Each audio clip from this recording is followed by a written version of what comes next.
ওগো মা আমিনা তোমার করে ঘরে রহমত খোদার পরে ঝরে ঝরে।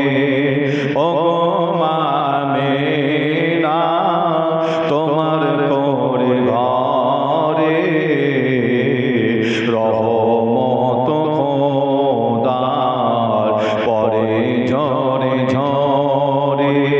সাহাবী চমন চমে ধন্য গোলাপ নামতে তাহার মাখা মোহাম্মদ রাসূল। আব্বার মা দেখতেন নবীজি আম্মা জান সাথে, আম্মা যে বিদায় নিলে ফিরে আসার পথে। আব্বার মা দেখতেন নবীজি আম্মা জান সাথে, আম্মা যে বিদায় নিলে ফিরে আসার পথে। আব্বা আম্মা বিদায় নিলে আল্লাহরই দরবারে রহমত খোদার পরে ঝরে ঝরে। আল্লাহুম্মা সাল্লি আলা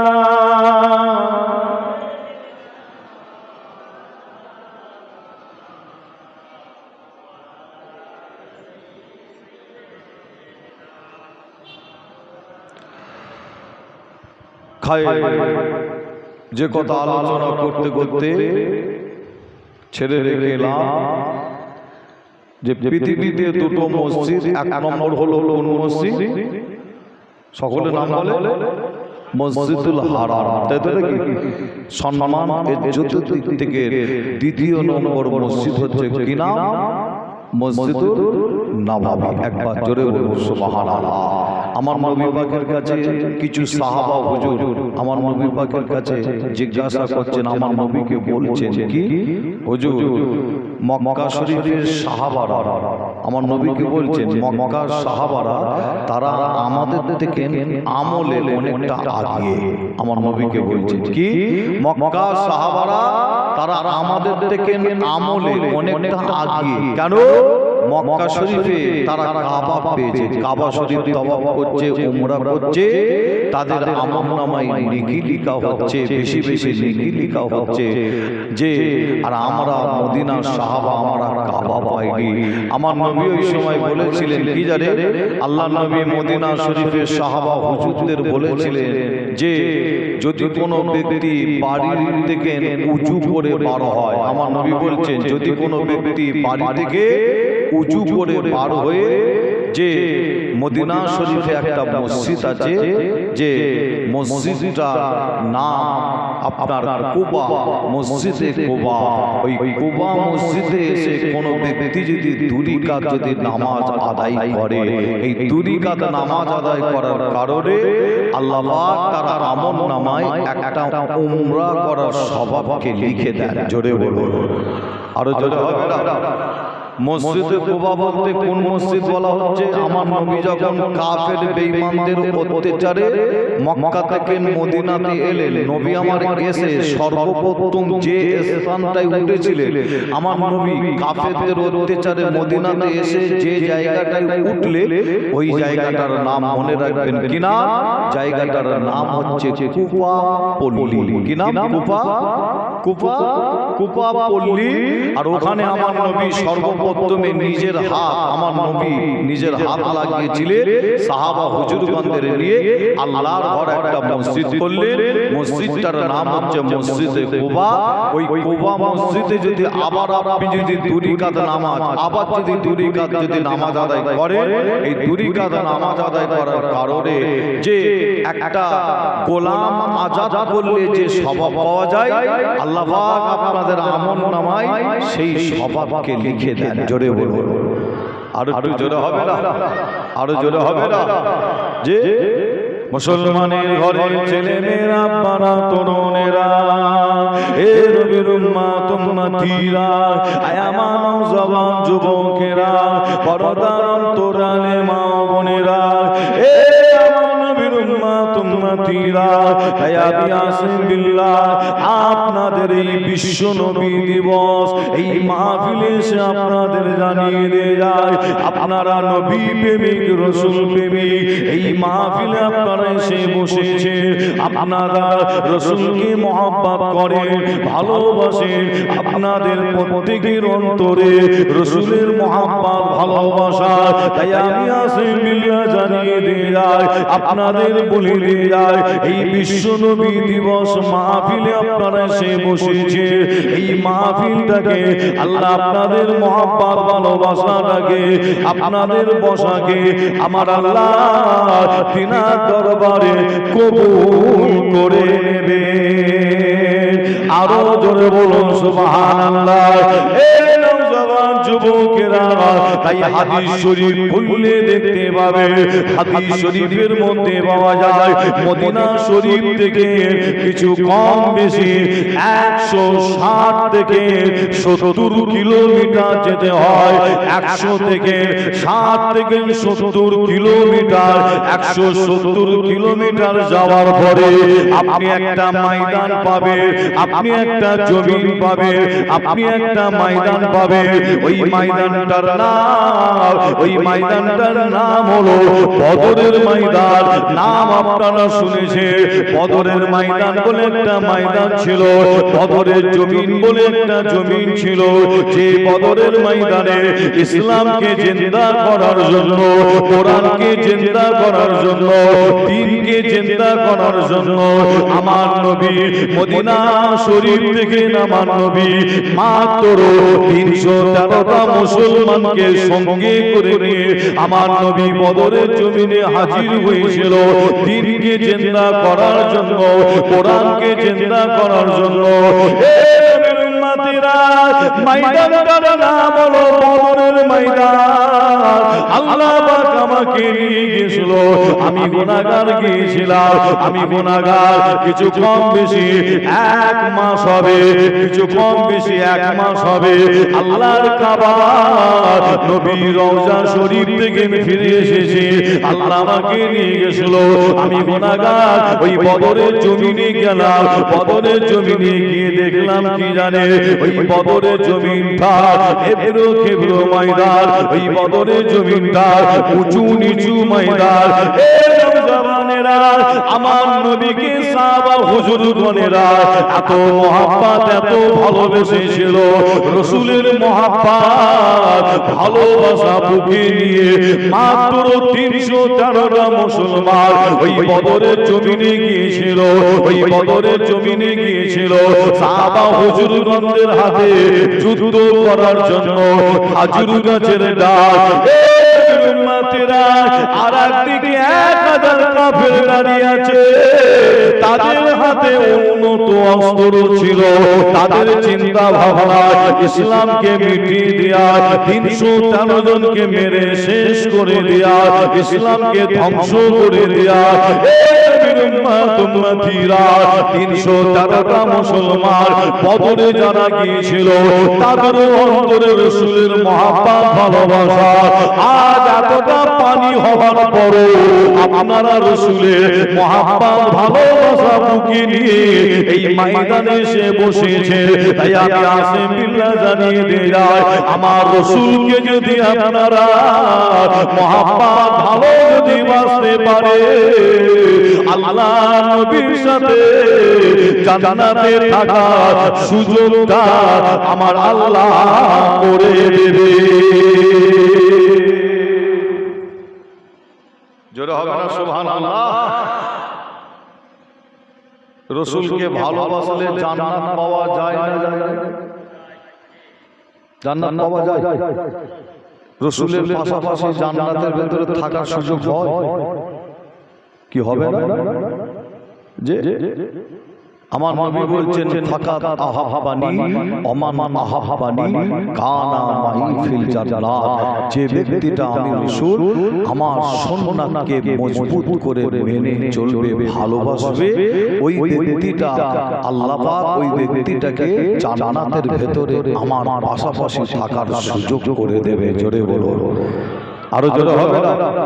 যে রাসূলকে যদি মহব্বত করেন, ভালো যদি বাসে, রাসূলের সুন্নাতকে মেনে, সুন্নাত বাদ দিয়ে যে না, সুন্নাতকে ভালোবাসতে হয়, সুন্নাতের তাবেদারি করতে হয়, সুন্নাতের পায়রাবি করতে হয়, সুন্নাতকে মেনে বাস্তব আমলি জিন্দেগিতে যদি আপনি ফিরে আসতে পারে, ইনশাআল্লাহ রাসূলের পাশেই জান্নাতে থাকার ব্যবস্থা আমার আল্লাহ তিনি করে দেবেন। জোরে বলুন সুবহানাল্লাহ। আর আমাদের নবী তিনি পাক জবানে জানিয়ে দিলেন, কি বললেন? ফাকাত আহাব্বানি ওমান আহাব্বানি কানা মাই ফিল জান্নাত। যে ব্যক্তিটা সুন্নাতকে মেনে আমাকে এইভাবে যদি ভালোবাসতে যদি পারে, ওই ব্যক্তির সঙ্গে আল্লাহ, ওই ব্যক্তিকে আল্লাহ আমার সাথে জান্নাতে থাকার সুযোগ করে দেবে। জোরে বলুন সুবহানাল্লাহ, আরো জোরে হবে না? আপনার বদরের জমিন, বদরের ময়দানে 313টা মুসলমান যারা গিয়েছিল, তাদের অন্তরে রাসূলের মহব্বত ভালোবাসা ছিল না ছিল? কি বলছেন, ছিল না ছিল? রাসূলের ভালোবাসা ছিল না? ভালোবাসা যদি, নবীর যদি ভালোবাসা মহব্বত যদি আপনাদের বলে যায়, সাহাবা হুজুরদের অন্তরে যদি না থাকতো, তারা কোনোদিন বদরে যেত না। মনে রাখবেন, এটা আপনাদের বলে যাই। কিতাব আমি যতটুকু পড়েছি, অল্প যদিও পড়ি, যে হ্যাঁ অল্প যদিও পড়ি, আমার থেকে অনেক জ্ঞানী গুণী শিক্ষিত ভাই, শিক্ষিত চাচা আপনারা অনেকে আছে, কিন্তু অল্প কিতাব পড়লো, আমি যতটুকু বুঝতে পেরেছি, আমার এলেমে ধরা পড়েছে, ব্রেনটা আমার ধরা পড়েছে, সেটা হচ্ছে কি, সাহাবা হুজুরদের অন্তরে যদি রাসূলের ভালোবাসা যদি না থাকতো, তারা কোনোদিন বদরে যেত না, উহুদে যেত না, খন্দকে যেত না, তাবুকে যেত না, হুনাইনে যেত না, কোন যুদ্ধের ময়দানে সাহাবারা যেত না। মনে রাখবেন, সাহাবা হুজুরদের অন্তরে একটা ভালোবাসা মহব্বত ছিল। সেই ভালোবাসা মহব্বত নিয়ে আমার কমিটি ভাইয়েরা আজকে বিশ্ব নবী দিবস মাহফিল খুবই কষ্ট মেহনত করে কায়েম করেছে, এবং সেই ভালোবাসা মহব্বত বুকে নিয়ে আপনারা এখানে এসে বসেছে। আলহামদুলিল্লাহ, আরো আমার অনেক ভাই চাচা আপনারা অনেকে আসছে, তবে আমি আসিম বিল্লাহ সিদ্দিকী বলে যাই, সাহাবা হুজুরদের অন্তরে রাসূলের ভালোবাসা ছিল। সেই ভালোবাসা বুকে নিয়ে আপনার ময়দানে ঝাঁপিয়ে পড়েছিলেন দ্বীন ইসলামকে জিন্দা করার জন্য। ঠিক হাদিস শরীফ সাক্ষী দিচ্ছে, বদরের ময়দান বলে একটা ময়দান ছিল, ওই ময়দানে মাত্র 313টা মুসলমান, আর তারা যে যুদ্ধ করবে 1000 কাফেরের সাথে, তাদের হাতে আছে কি, খাজুর গাছের ডাল, আর 1000 কাফেরের হাতে আছে সেই জামানার উন্নত অস্ত্র। কিন্তু আমার নবীকে লক্ষ্য করে দেখা যায় কি জানেন, যুদ্ধ শুরু করার আগে আমাদের নবীকে লক্ষ্য করে দেখা যায়, আমাদের নবী বদরের জমিনে মরুভূমির উপরে আল্লাহ দরবারে সিজদায় পড়ে গেলে, আমার নবী ওই বদরের ময়দান মরুভূমির উপরে আল্লাহ দরবারে সিজদায় পড়ে গিয়ে আমাদের নবী এত কান্না কেঁদেছিলেন, আল্লাহু আকবার। হাদিস শরীফ সাক্ষী দেয়, নবীর চোখের পানি এত বার হয়েছিল, এই নবীর চোখের পানি গড়িয়ে গড়িয়ে বদরের জমিনের বালুটা ভিজে গিয়ে আমাদের নবীর কপালটাই পর্যন্ত লেগে গিয়েছিল। আল্লাহু আকবার। আমার নবী কেঁদে কেঁদে একটাই কথা আল্লাহকে বলেছিলেন, আল্লাহ এই বদরে যদি 313 জন শেষ হয়ে যায়, আপনাকে আল্লাহ বলার মতো আর কাউকে খুঁজে পাওয়া যাবে না, আমাকে নবী বলার মতো আর কাউকে খুঁজে পাওয়া যাবে না। আল্লাহ আপনি আমাদের উপরে, আল্লাহ আপনি আমাদের হেফাজত করুন। আমার আল্লাহ আমাদের নবীর চোখের পানিকে কবুল করেছিলেন। জোরে বলুন সুবহানাল্লাহ। আরো জোরে হবে না? নবীর চোখের পানিকে কবুল করে আমার আল্লাহ পাঠিয়ে দিলেন সংবাদ কার দ্বারাই? হযরতে কার দ্বারাই পাঠাচ্ছেন আল্লাহ সংবাদ? হযরতে জিবরাইল ফেরেশতা চলে এলেন আমার আল্লাহর হুকুমে আমার নবীর কাছে এসে জিবরাইল ফেরেশতা সালাম দিলেন। নবী আমার সালামের জবাব দিলেন আর জিবরাইল ফেরেশতা বলছেন ইয়া রাসূলুল্লাহ ইয়া হাবিবাল্লাহ হুজুর আপনি কাঁদবেন না, আল্লাহ আপনাকে কাঁদতে নিষেধ করেছে। আল্লাহ বলে পাঠিয়েছে বদরের জমিন আল্লাহ আপনাকে একা ছেড়ে দেয়নি, আমার আল্লাহ আপনার সাথে আছে। জোরে বলুন এই নবী প্রেমিক জোরে হবে না সুবহানাল্লাহ? আরো জোরে হবে না? আল্লাহ পাক নিয়ে গেছিলেন, আমি আপনাদের ভাই ছেলে হিসেবে বলে যাই এই বছরে গিয়েছিলাম 1 মাস হবে কিছু কম বেশি। বদরের জমিনে গিয়ে আমি যখন পৌঁছালাম আমার হাজী সাহেব মিলে গিয়ে দেখছি কি জানি আল্লাহু আকবার বদরের জমিন উঁচু নিচু এবড়ো খেবড়ো হয়ে পড়ে আছে আর চতুর্দিকে খালি পাহাড় বদরের ময়দানে। আল্লাহু আকবার গিয়ে আপনারা যদি দেখেন অবাক হবে যে 313টা মুসলমান খাজুর গাছের ডাল নিয়ে এই বদরের জমিনে কিভাবে যুদ্ধ করেছে, উঁচু নিচু এবড়ো খেবড়ো হয়ে পড়ে আছে চতুর্দিকে খালি পাহাড়। আল্লাহু আকবার। যে আপনাদের বলে যায় আমার আল্লাহ আসমান থেকে সাহায্য বদরের জমিনে পাঠিয়েছিলেন মুসলমানদের পক্ষে কাফেরদের বিরুদ্ধে, মুসলমানদের পক্ষে কাফেরদের বিরুদ্ধে আমার আল্লাহ আসমান থেকে বদরের জমিনে 5000 ফেরেশতাকে পাঠিয়েছিলেন। জোরে বলুন, একটু জোরে বলবেন না? আরো জোরে হবে না? মুসলমানের ঘরের ছেলেমেয়েরা বড় তরুণেরা এই নবীর উম্মত উম্মতিরা আয়া মানব জবান যুবকেরা পর্দার অন্তরালে মা বোনেরা এই নবীর উম্মত উম্মতিরা তাই আপনাদের জানিয়ে দিয়ে যায় হাদিস শরীফের মধ্যে পাওয়া যায় আমার আল্লাহ মুসলমানদের সাহায্য করার জন্য 313টা মুসলমান কে সাহায্য করার জন্য আমার আল্লাহ পাক আসমান থেকে একটা নাই দুটো নয় 5000 ফেরেশতাকে আল্লাহ ওই বদরের জমিনে নামিয়েছিল। 5000 ফেরেশতাকে আপনাদের জানিয়ে দিয়ে যায় বদরের জমিনে গেলে আপনারা দেখতে পাবেন চতুর্দিকে খালি পাহাড়, চতুর্দিকে খালি পাহাড়, তবে সমস্ত পাহাড়ের কালার হলো কালো, কিন্তু আমার আল্লাহ ওই 5000 ফেরেশতাকে যে পাহাড়টার উপরে নামিয়েছিল ওই পাহাড়টা আজও পর্যন্ত আছে, ওই পাহাড়টা আজও পর্যন্ত আছে। ওই পাহাড়টার কালার হলো কালো নয়, ওই পাহাড়টার কালার হলো সাদা পাহাড়। আরো জোরে বলেন সুবহানাল্লাহ। আমি আসে বিল্লাহি চামড়া চোখে ওই পাহাড়টা দেখে এসেছি, তবে আপনাদের জানিয়ে দিয়ে যায় আমি আসে বিল্লাহ আপনাদের গল্প শোনাচ্ছি যে না হাদিস শরীফের কথা বলছি এবং আমি আসে বিল্লাহ নিজের চামড়া চোখে দেখে এসেছি। আল্লাহ দেখার নসিব করে দিয়েছে। উম্মতিরা আয়া মানব জবান যুবকেরা মা বোনেরা তাই আপনাদের বলে দিয়ে যায় হাদিস শরীফের মধ্যে পাওয়া যায় ইসলামের বড় দুশমন, নবীর বড় দুশমন, মুসলমানের বড় দুশমন নাম আপনারা অনেকেই জানেন। ইসলামের বড় দুশমন, নবীর বড় দুশমন, মুসলমানের বড় দুশমন, কোরআনের বড় দুশমন, যার নামটা আপনারা অনেকে শুনেছে, নাম ছিল কি জানে? আবু জেহেল বলে ব্যক্তির নাম ছিল। আপনারা জানেন আমার নবীর বড় দুশমন আবু জেহেল, কিন্তু আপনাদের বলে দিয়ে যায় ওই আবু জেহেলকে ওই বদরের জমিনে মেরে জাহান্নামী করে দিয়েছিল। আরো জোরে বলুন সুবহানাল্লাহ। আবু জেহেলকে মেরেছিল কারা জানে?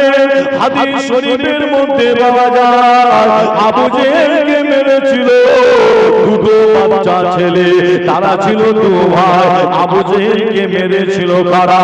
আবু জেহেলকে মেরেছিল নবীর দুশমনকে মেরেছিল দুটো বাচ্চা ছেলে।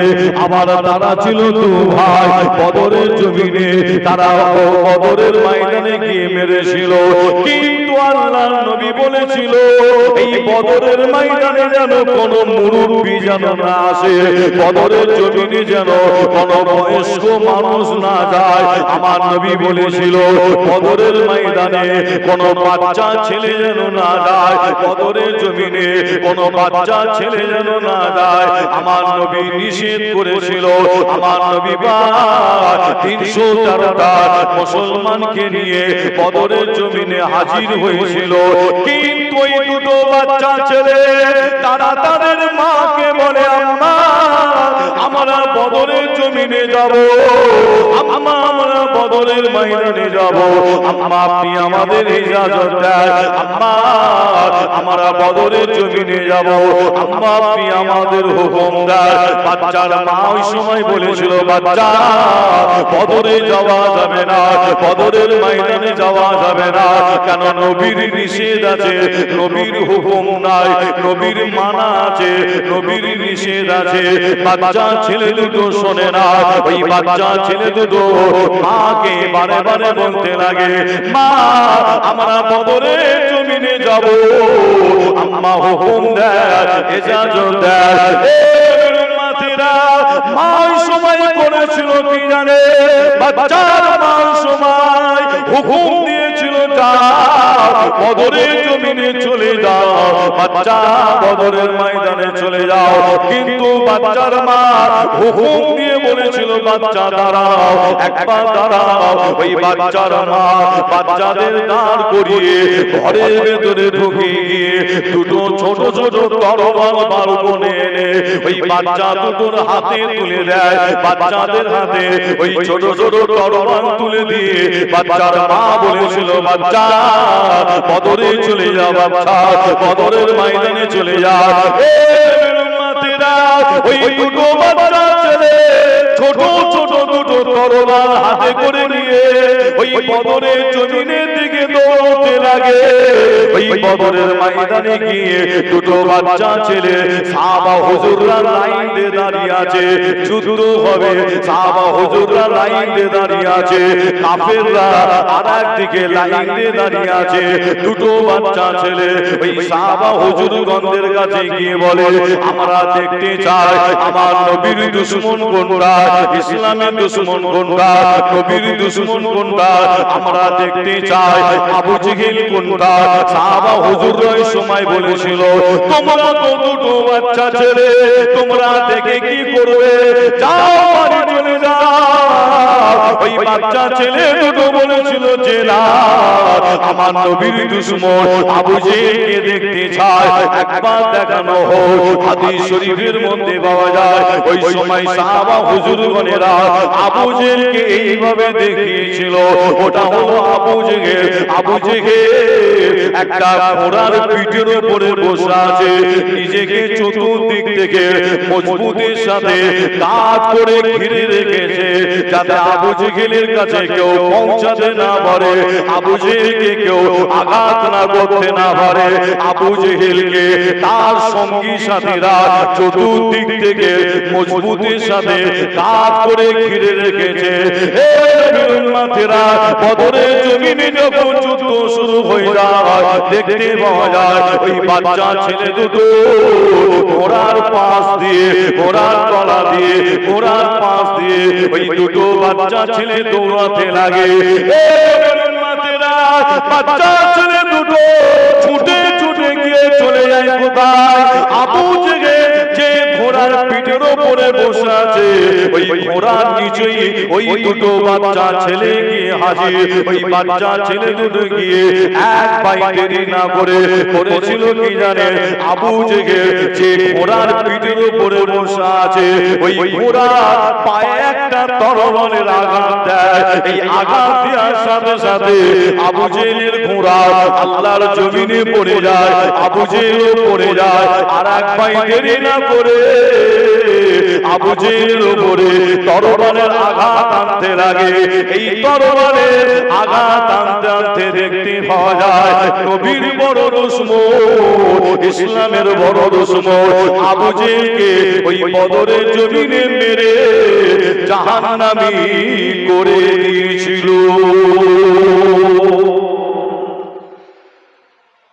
জোরে হবে না সুবহানাল্লাহ? আর একটু জোরে হবে না? আবু জেহেল নবীর বড় দুশমন, ইসলামের বড় দুশমন, মুসলমানের বড় দুশমন এবং কোরআনের বড় দুশমন ছিল। কোন ময়দানটায় মারা হলো আবু জেহেলকে? ময়দানটার নাম কি বলেন সকল? বদরের ময়দান, মনে রাখবে। আর আবু জেহেলকে মেরে ফেলে দেওয়া হলো কোথায় জানেন? মেরে ফেলে দেওয়া হলো একটা কুয়ার মধ্যে মেরে ফেলে দেওয়া হলো। কুয়াটা আজও পর্যন্ত ওই কুয়াটা আছে, আজও পর্যন্ত ওই কুয়াটা আছে। আবু জেহেলকে মেরে যে কুয়াটাই ফেলা হলো আজও পর্যন্ত ওই কুয়া আছে। যে বদরের জমিনে যখন যুদ্ধ যখন শেষ হয়ে যায়, যে বদরের ময়দানে যখন যুদ্ধ যখন শেষ হয়ে যায়, আবু জেহেলের সঙ্গী সাথীদের আপনার পুঁতে দেওয়া হলো। যারা মারা গিয়েছিল যুদ্ধ করতে গিয়ে, আবু জেহেলের সঙ্গী সাথীদের পুঁতে দেওয়া হলো। কারণ কাফেরদের কবর দেওয়া যাবে কি? এই কাফেরদের কবর হয় কি? কবর হয় না। কি করতে হবে? পুঁতে দিতে হবে, ঠিক না? যে তাই আবু জেহেলের সঙ্গী সাথীদের একটা বিশাল জায়গার মধ্যে সেখানে পুঁতে দেওয়া হলো। আর ওখানে একটা কুয়া, যে আবু জেহেলকে কুয়ায় ফেলে দেওয়া হলো। আজও পর্যন্ত সেই কুয়াটা আজও পর্যন্ত আছে। যে আমরা বদরের জমিনে গিয়ে আল্লাহ নবী সাহাবা হুজুরদের কবর জিয়ারত করলাম। এই কবর জিয়ারত করে যে আমরা চলে গেলাম কোথায়? আবু জেহেলকে মেরে যে কুয়াতে ফেলে দিয়েছে, আমরা বললাম যে চলো একবার দেখে এসে যে ইসলামের বড় দুশমন আবু জেহেলকে যে কুয়ায় ফেলে দিয়ে এসেছে, চলো একবার দেখে আসি। ঘৃণার মন নিয়ে কেন আমার নবীর বড় দুশমন ছিল আবু জেহেল। আনন্দের সাথে আমরা যাচ্ছি ওইখানে, যে না চলো দেখেছি ইসলামের বড় দুশমন কোন কুয়াতে পড়া আছে। সাহাবা হুজুরদের মাজার জিয়ারত করলাম, বদরের জমিনে সাহাবা হুজুরদের মাজার কবর জিয়ারত আপনারা করেন তো নাকি? কি করা হয় না? কেউ মানা করে রেখেছে নাকি? কি বুঝতে পারছি না। কবর জিয়ারত করেন তো নাকি আপনারা? করেন? কবর জিয়ারত আপনারা করেন যে, কিন্তু বর্তমান সময় দেখবেন ফতোয়া বেরোচ্ছে। কি ফতোয়া? সোশ্যাল মিডিয়া, এরকম সোশ্যাল মিডিয়া, এই মোবাইল দেখছে, এরকম মোবাইল, খালি মোবাইলে এমন একটা জিনিস না, যত এরকম করে ঠেলবে তত বেরোবে, ঠিক না? বলে যত ঠেলবে তত এক এক রকম নানা রকম বক্তার আওয়াজ বেরোবে। যে তবে আমি আপনাদের বলে যাই, আপনারা এইটুকুন আল্লাহ আপনাদের জ্ঞান বুদ্ধি বিবেক আল্লাহ আপনাদের দিয়েছে। কি জ্ঞান বুদ্ধি বিবেক? যখনই দেখবেন যে কোনো বক্তা ওয়াজ করছে, আপনার মনের মধ্যে যখন হবে ওর কথাবার্তারা নবী বিরোধী, আল্লাহর ওলিদের বিরুদ্ধে কথা বলছে, যখনই আপনার দিমাগে বুদ্ধিতে এলেলে ধরা পড়বে যে সেই সমস্ত বক্তাদের ওয়াজ আপনারা শুনবেন না। যতই কোরআন শরীফের আয়াত বলুন না কেন, যতই হাদিস শরীফ বলুন না কেন, তবে আপনাদের বলে যায় কোরআন শরীফের আয়াত পড়ছে ঠিক, কিন্তু মানেটা করছে ভুল। এটা ধরার ক্ষমতা কিন্তু আপনার নাই, ঠিক না? বলুন যে কোরআন শরীফের আয়াত পড়ছে ঠিক, আপনি দেখছেন মোবাইলে একজন বক্তা আপনার বক্তব্য রাখতে রাখতে বলছে একটা কোরআন শরীফের আয়াত তুলে বলছে কি, আয়াতটা পড়লো, তেলাওয়াত করলো, তেলাওয়াত করে বলে দিল কি কবর জিয়ারত করা যাবে না, কবর জিয়ারত করা বেদাত। আর আপনি মনে করবেন যে কোরআন শরীফের আয়াত তুলে বলছে মানে যাদা ব্যাপার, নিশ্চয়ই কিছু ব্যাপার আছে। কি ঠিক না ভুল বলে? ঠিক না ভুল?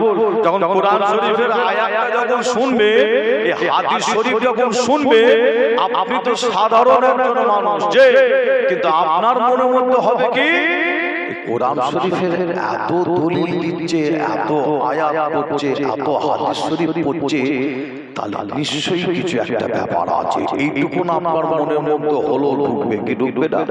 যে তবে আমি আপনাদের ভাই ছেলে হিসাবে আপনাদের বলে যাব, যে যতই আয়াত পড়ো, যে যতই আপনার হাদিস শরীফ পড়ো, যে যার কথার মধ্যে দেখবে নবী বিরোধী নাই, যার কথার মধ্যে দেখবে আল্লাহর ওলিদের বিরোধী নাই, যে তাদের ওয়াজ নসিহত শুনবে, আপনাদের ঈমান মজবুত হবে। একবার জোরে বলবো সুবহানাল্লাহ।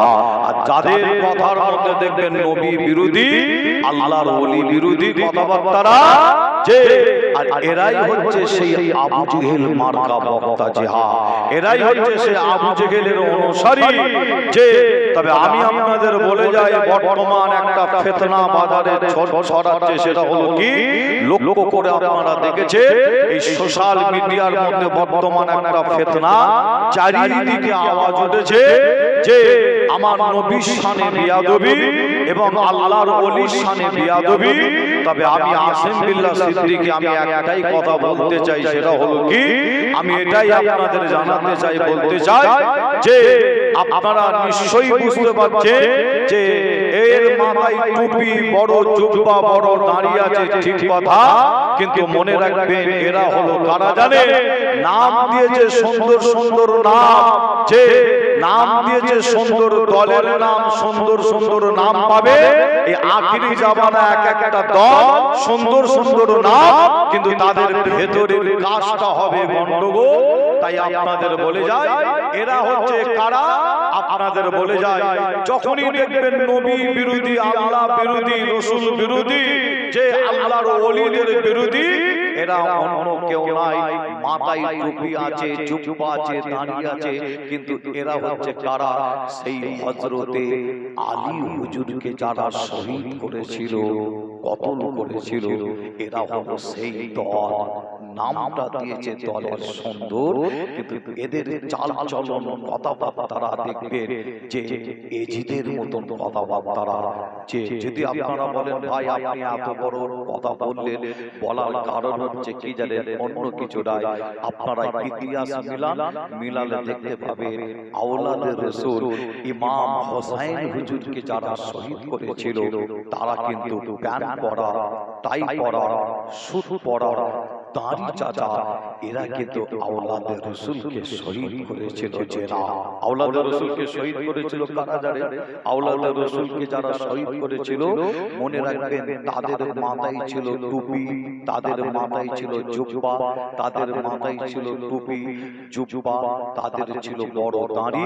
আবার তারা আবার আওলাদে রাসূলের জন্য খুব কেঁদেছিল। আবার যারা শহীদ করেছিল তারা খুব কেঁদেছিল, এত কেঁদেছিল, কিতাবের মধ্যে পাওয়া যায়। কুফা বলে একটা জায়গা, ওই কুফার জামে মসজিদ বলে একটা মসজিদ আছে, ওই জামে মসজিদে কুফার মানুষের চোখের পানি পড়েছিল আওলাদে রাসূলের জন্য। এই চোখের পানি পড়ে পড়ে কুফার জামে মসজিদটা পর্যন্ত ভিজে গিয়েছিল। যে কুফার জামে মসজিদ আওলাদে রাসূল ইমাম হোসেনের জন্য এত কেঁদেছিল, চোখের পানিতে কুফার জামে মসজিদ ভিজিয়ে ফেলেছে। কিন্তু পরের দিনে আবার তারা আবার হাতে তরবাল তুলেছিল, হাতে লাঠি তুলেছিল, হাতে অস্ত্র তুলেছিল আওলাদে রাসূল ইমাম হোসেন হুজুরের বিরুদ্ধে। যে চোখের পানি আওলাদে রাসূল তোমার জন্য, কিন্তু হাতে তরবাল লাঠি যে আওলাদে রাসূল ইমাম হোসেন হুজুরের বিরুদ্ধে। যে তাই আমি আপনাদের বলে যাই, আওলাদে রাসূল ইমাম হোসেন হুজুরকে যারা শহীদ করেছিল, মনে রাখবে প্যান্ট পরা, টাই পরা, স্যুট পরা, দাড়ি চাচা যে না কিছু ছিল মানুষ, যে তাদের মাথায় ছিল দাড়ি, তাদের মাথায় ছিল টুপি, মুখে ছিল দাড়ি, বড় জুব্বা, আওলাদে রাসূলকে শহীদ করেছিল। এর মানে এটা নাই, আপনারা ভুল বুঝবেন না, আমার বক্তব্য ভুল বুঝবেন না, এর মানে এটা নাই সব দাঁড়িয়ে খারাপ। সব টুপি আলা খারাপ, এর মানে এটা নাই। তবে আমি আপনাদের বলে যাচ্ছি এরা কারা জানেন? এরা হচ্ছে টেনে নিয়েছে ইহুদিদের দালাল। এরা কারা? ইহুদিদের দালাল। টেনে এই টুপি পরা টেনে, দাড়ি রেখেছে টেনে, জুব্বা পরেছে টেনে, যে এটা একটা টেনে নিয়েছে এরা। এরা আসলে কিন্তু মুসলমান নয়, ইহুদির দালাল। এরা টেনে নিয়েছে এই দাড়ি টুপি সব টেনে, জুব্বা পরেছে টেনে। এরা আবার কোরআন শরীফের আয়াত পড়ে দিতে পারবে, হাদিস শরীফ পড়ে দিতে পারবে, দরকার হলে আপনাদের মসজিদে এসে 5 ওয়াক্ত নামাজও পড়াতে পারবে। আপনাদের গ্রামের মসজিদে এসে 5 ওয়াক্ত নামাজও পর্যন্ত পড়াতে পারবে। যে কিছুদিন আগেই তো, কিছুদিন বলতে কয়েক বছর আগে তো একটা মোবাইলে আপনারা নিশ্চয়ই ভিডিও দেখেছে যে ইহুদিদের চক্রান্ত, যে আপনার দাড়ি টুপি জুব্বা পরে আছে কিন্তু ধরা পড়ে গেল কোথা? বাংলাদেশের জমিনে। কি ধরা পড়লো? ইহুদিদের দালাল। ওদের প্ল্যান হচ্ছে একটাই প্ল্যান, কি? যে ফ্রি পয়সায় মসজিদে ইমামতি করব, ফ্রি পয়সা বলে আপনার গ্রামে পাড়ায় ঢুকে যাবে, ঢুকে গিয়ে যে আপনাদের ঈমানগুলোকে ধ্বংস করবে কিছু কথাবার্তা বলে। আল্লাহ এদের থেকে আল্লাহ আমাদের সকলকে হেফাজত করে। জোরে বলুন আল্লাহুম্মা আমিন। আরো জোরে হবে না? আরো জোরে হবে না? একবার দরুদ শরীফ আল্লাহ।